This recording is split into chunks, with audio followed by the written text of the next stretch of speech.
Hey guys, Hypic photo editing নতুন টিউটোরিয়ালে আপনাকে স্বাগতম।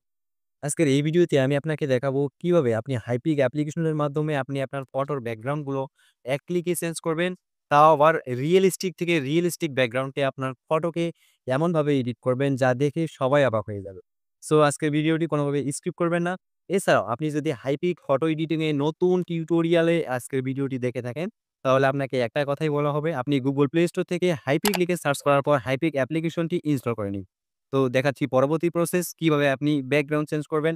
এছাড়াও সবথেকে মজার ব্যাপার হলো আজকের এই ভিডিওতে আমি আপনাদের ১০ টি প্রম্পট দিব।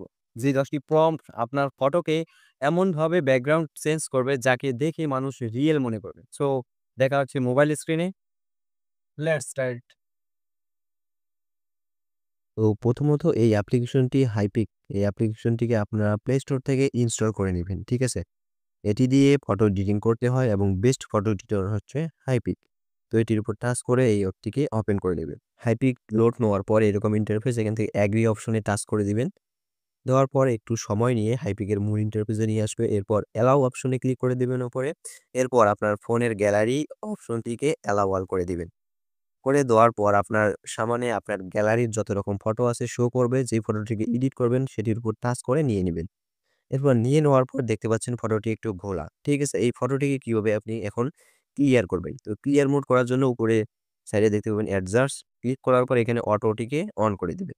এরপর একটু সাইডে স্ক্রল করবেন। স্ক্রল করার পর এখানে দেখতে পাবেন ইনহ্যান্স ফেস। ঠিক আছে? এটির উপর টাচ করে একটু সময় নিয়ে আপনার ফটোর ফেসটিকে ইনহ্যান্স করে দিবে। এখানে কিছুক্ষণ ওয়েট করার পর দেখতে পাচ্ছেন আপনার ফটোটিকে এনহ্যান্স করে দিয়েছে। এখন আপনি এই ফটোর ব্যাকগ্রাউন্ড চেঞ্জ করবেন কিভাবে? এখন এখান থেকে ক্রপ অপশনে টাচ করবেন। আপনার ফটো থেকে এখানে অ্যাডজাস্ট অপশনে ক্লিক করা থাকতেই হবে। এরপর এখান থেকে এআই এক্সপেন্ডেড এর উপর ক্লিক করবেন। ক্লিক করার পরে উপরে দেখতে পাবেন সাইজ, আপনি কতটুকু ব্যাকগ্রাউন্ড চেঞ্জ করবেন সেটি সিলেক্ট করে নিবেন। আমি এতটুকু করব। ঠিক আছে? এরপর নিচে দেখতে পাবেন প্রম্পট। তো এইখানেই প্রম্পট দিতে হবে। এর জন্য আমি আপনাদের জন্য ১০ টি প্রম্পট দিব। এর জন্য আপনি ক্রোম ব্রাউজারে সিম্পলি চলে যাবেন।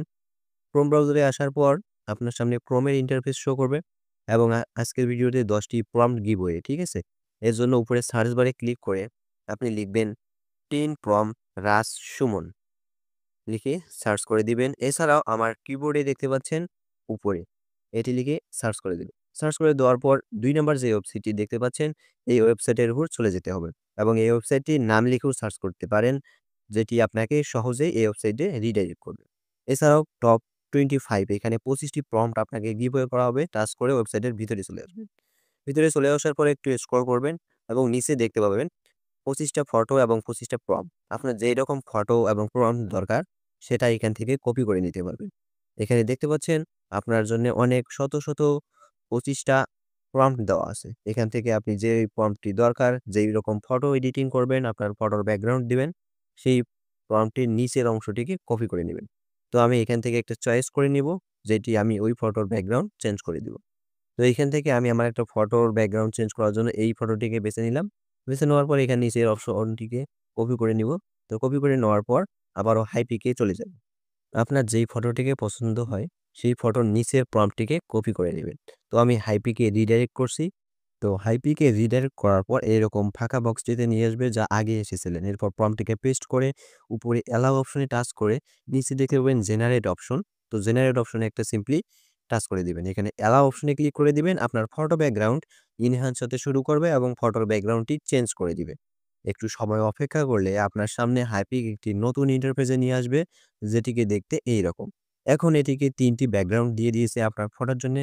যে ব্যাকগ্রাউন্ডটি আপনার পছন্দ সেটির উপর টাচ করে এপ্লাই করে দিবেন।